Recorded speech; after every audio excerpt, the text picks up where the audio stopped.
శ్రీనివాస గోవింద శ్రీ వెంకటేశ గోవింద శ్రీనివాస గోవింద శ్రీ వెంకటేశ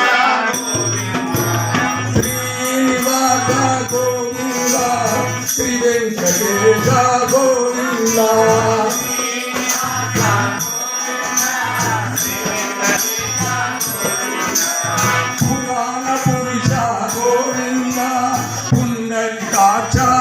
పరమహంస భార్య పేరు కూడా శారదమ్మ. ఆయన కూడా భార్యను తల్లిగానే భావించి అమ్మవారిని దర్శించుకున్నాడు. మరి వాళ్ళిద్దరూ ఇంకొక జన్మ తీసుకొని ఈ రూపంలో వచ్చిండ్రేమో కావచ్చు.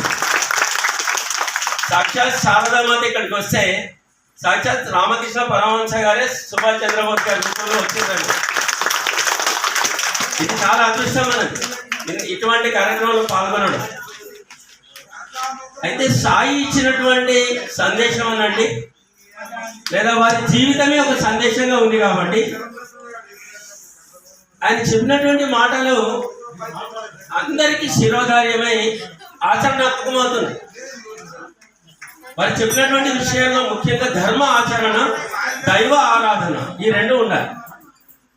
మనం ఎప్పుడు ఏం చేస్తున్నామంటే, నేను ఇక్కడికి ఇది రెండోసారి రావడం, మనం ఒక దేవాలయం ఉందంటే ఏం చేస్తున్నామంటే భక్తి ఎక్కడ చూపించుకుంటున్నాం అంటే దేవునికి పువ్వులు పెట్టామా, అగరబత్తులు పెట్టామా, నైవేద్యం పెట్టామా, ఇవే చూస్తున్నాం.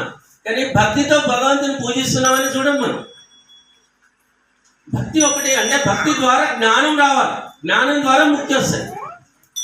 అంతకుముందు కర్మ ఉంటుంది. ఇంకా ఇవన్నీ మన జీవితంలో కొద్దిగా గొప్పని ఆచరణలో పెట్టాలి. దీని కొరకు భగవాన్ సత్యసాయి ఇవన్నిటిని సందేశ రూపంలో వారి సాహిత్యంలో ఉన్నాయి.